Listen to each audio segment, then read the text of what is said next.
కాస్త కూస్తో కామశాస్త్రం గురించి తెలుసుండాలి. ఏంటే ఎవరైనా నన్ను అడిగితే ఏ పూజ నాకు పూర్తి అడ్రస్ రాసిస్తా. సరేగానమ్మా? ఎంతమంది అడిగారు? ఒక్కరా ఇద్దరా ముగ్గురమ్మా? 100 మంది అడిగారే. 100 మంది కాకపోతే 1000 మంది అడగనివే. అయినా ఏనుగుతున్నాను ఎంతమంది ముద్దు పెట్టుకుని అందుతుందా? సరే సరే ఈ మట్టి అంటే వాళ్ళందరూ కింద పడేశారమ్మా. అసలే కాలేజీ కుర్రలంట. వాళ్ళు ముందు, నేను వెనక, నేను ముందు, వాళ్ళు వెనక దెబ్బలు పడేశారు. బోర్లు పడితే ఎదురు కావాలి మట్టి వెనక ఈపు నిందిపోయింది. అదే నీ అనుమానం. అమ్మా ముందు బోర్లుగా పడి మళ్ళీ ఎలుకలు తిరిగానే. అబద్ధం చెప్పినా అతికినట్టుండాలని. నిన్ను అక్క కంటే హైక్లాట్ టికెట్ చేస్తావు కూడా బొత్తుగా నువ్వు నేల టికెట్ అయిపోతున్నావు. సరే సర్లే నువ్వు వెళ్ళి సంగతి ఏమైంది? అమ్మా మరేమో ఇంతకు ముందు నేను వాకిట్లో ఉంటే ఎవరో అప్పారావు గారు కొడుకుని సుబ్బారావు గారే నిన్ను చూసి, పెద్ద సుబ్బారావు గారు చిన్న సుబ్బారావు గారా? ఆయనేనమ్మా. నన్ను చూసి గీత గీత అమ్మ ఏం చేస్తుందని అడిగారే. నువ్వేమని చెప్పావే? ఏమండి అమ్మ ఏం చెప్పానబ్బా, అమ్మని అడిగి వస్తానని చెప్పారే. అవును నన్ను అడిగి వస్తానని చెప్పావా? అదేమిటి అక్కని అడగలేదా? అక్కడ అడిగారమ్మా. నువ్వేమని చెప్పా? ఏం చెప్పావు తెలుసా? ఏమండి అక్క మేడ పని గదిలో చక్కగా ముస్తాబోతున్నా చెప్పేసా. ఆ తర్వాత ఏమన్నా చెప్పాడా? అది సరే సరే నీ నోటి నుండి ఈ మాట కాస్త ఊడి పడేసరికి ఊరు కాస్త మాట మరుగుతుంది. అమ్మాయి పెద్దమ్మాయి ఇలా రామ్మ.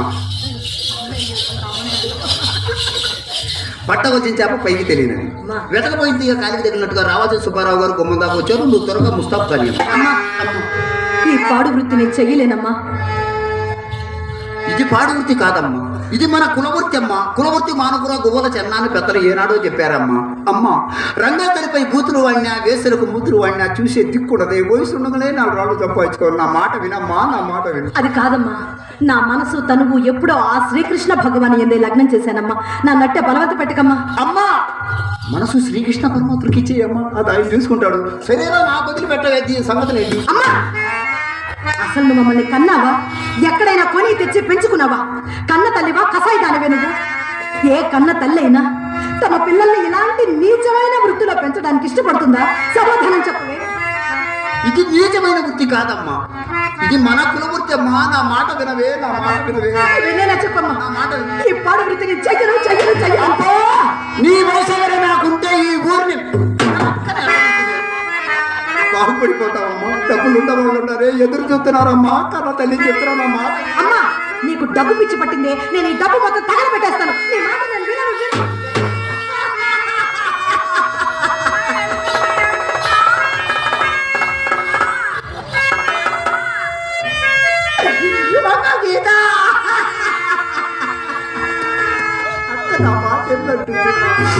అయినా నేను ఎవరి కోసమే డబ్బు సంపాదించేది? మీకోసమే. అక్కే నా మాట విన్నప్పుడు నేను ఎవరి కోసం బతకాలా? ఎవరి కోసం డబ్బు అమ్మా చెప్పినట్టు చేస్తాను. నువ్వు చచ్చిపోతే మాకు దిక్కెవరు ఉన్నారమ్మా? ఏడుస్తావు ఎందుకే? ఏమైంది? ఎందుకు ఏడుస్తావు? ఎందుకు? నువ్వు చచ్చిపోతే నాకు పెళ్ళి ఎవరు చేస్తారా? పెళ్ళి మనకు ఖర్చుపడలేదమ్మా. ఒకవేళ నేను చచ్చిపోతే నీకు దిక్కు ఎవరనే నీ బాధ. ఆ మైసెట్టు కుర్రాన్ని చూసుకొని సందకాడ పడుకున్నాడు. ఇంతవరకు లేవలేదు. వాడు చూసుకొని నాకు దైత్రం వదిలిపోతుంది. అయినా నేను ఎందుకు చేస్తానే? మన ప్రభుత్వం వాళ్ళు బజార్కు బ్రాంతి షాప్ పెట్టి ఈ దేశాన్ని సగమే నేను నాశనం చేసింది. ఈ దేశాన్ని పూర్తిగా నాశనం చేసిందాక నేను చాలా అతను భయపెట్టి పోతాడు. అమ్మా గీత అక్క గదిలోకి వెళ్ళి పక్కేసి మల్లెపూలు చల్లవే.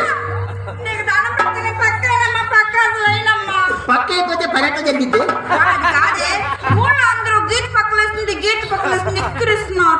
ఈసారి నిన్నెవరైనా మాట అడిగితే పదవులో ఉన్న వాడికంటే పక్కలేసేవాడికే పలుకుబడి పెంచని చెప్పాను. అయితే పైకి మరేమో ఎవరు చూసినా అక్కనే నిన్నే అడుగుతున్నారు కదా, మరి నన్ను ఎవరు అడగట్లేదు ఎందుకే? మా అమ్మే నా కడుపున పుట్టకపోయినా నా గుణాలను నెప్పింది నీకేనమ్మా. అమ్మ ఆషాఢ మాసం వెళ్ళగానే అక్కని హైదరాబాద్కి పంపించి అక్క కాడికి వచ్చేవాళ్ళని నా కాడికి వచ్చేవాళ్ళని నీ కాడికి పంపిస్తానమ్మా. ఖాతాలు ఏర్పరచుకొని కమ్మగా బతకొచ్చు. మధ్యలో ఖాతాలంటే ఏంటే? ఖాతాలంటే ఏమిటో తెలియదంటే మన ఇద్దరు ఒక బడ్డీ కొట్టు ఉంటుందమ్మా. ఆ కొట్టు దగ్గరికి వెళ్ళి ₹10 ఇచ్చి బిస్కెట్ ఒకటి తెచ్చి అరచేతులేసి ఈ ఏలేసి బాగా రంగరీవే. నువ్వు అన్ని మర్చిపోతున్నావమ్మా. చేతికి 5 ఏళ్ళు ఉండగా ఈ ఏళ్ళు ఎందుకు అయ్యాలి? ఓసే మొద్దు చిన్నప్పుడు నువ్వు బడికి వెళ్ళావా లేదా? వెళ్ళాను. పొద్దున గారితో ఇలా అడుగుతావు ఏమిటి? మంచి నీళ్ళు ఇలా ఆయన అడిగితే అన్నా ఇక స్నేసి బాగా రంగరించి ఉండగట్టి ఏస్తే ఉండ మన కాడు ఉంటాడే ఏడు కొట్టుకోవాలి. అమ్మ త్వరగా ఎక్కడ ముస్తావు కానీ సుబ్బారావు గారు త్వరగా కానీ త్వరగా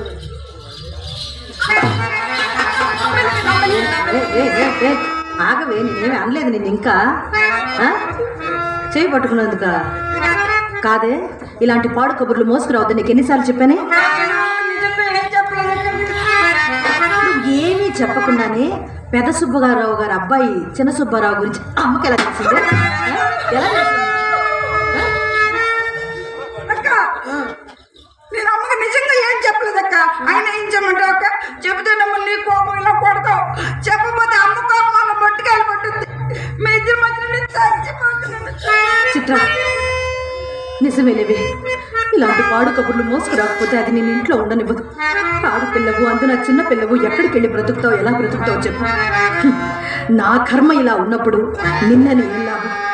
ఊరుకోమ్మా, ఎడు వెళ్ళి లోపలికి వెళ్ళి.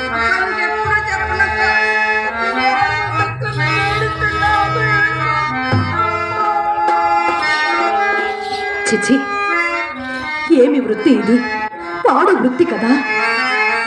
ఎరుగవలయో విటుని ఎడగా శాంతముగను సహింపవలయో వాలి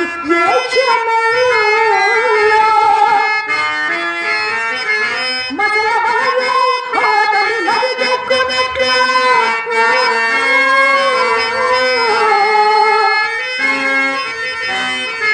ఊడిపడునే అప్పుడుగాక పంకముగక.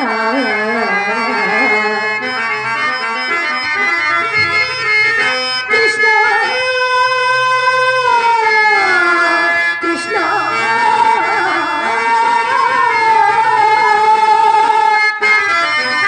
కనయేవా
దయచేయండి బాబు, దయచేయండి. మనుషులు పట్టుకొని ఆడతారేంటి? మనుషులు పట్టుకొని ఆడతారా? ఎవరితో బాబు గొడవ పడుతున్నారు?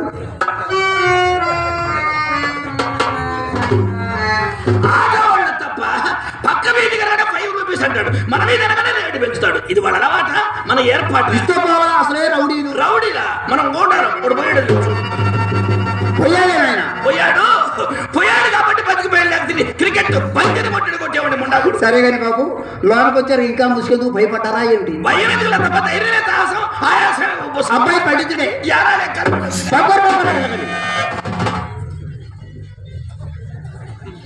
ఏమే తప్ప నాడు బాంబులేని పెట్టించారే. ఆ గది మా చిన్నమ్మాయి గీత గది నాయన. చిన్న అమ్మాయి గీత కదా ఇంకా సీల్ తీయలే. వీలు బాగా సీన్ తీయలేదు నాయన. ఆషాఢ మాసం వెళ్ళిన తర్వాత ఆరంభం చేద్దాం. సరే మంచి రోజు చూసి మంత్రి గారి చేత ప్రారంభం చేయొచ్చు. ఆ తర్వాత అందరం ఆరంభం చేయొచ్చు. ఈ పాటి పని కోసం ఆ మంత్రి గారు వస్తారా అని దండేసి దండం పెట్టగా దౌడు పడతారు. సరే గాని ఈ గది ఎవరిది? ఆ గది మా పెద్దమ్మాయి గది నాయన. కప్పేసిన కాడి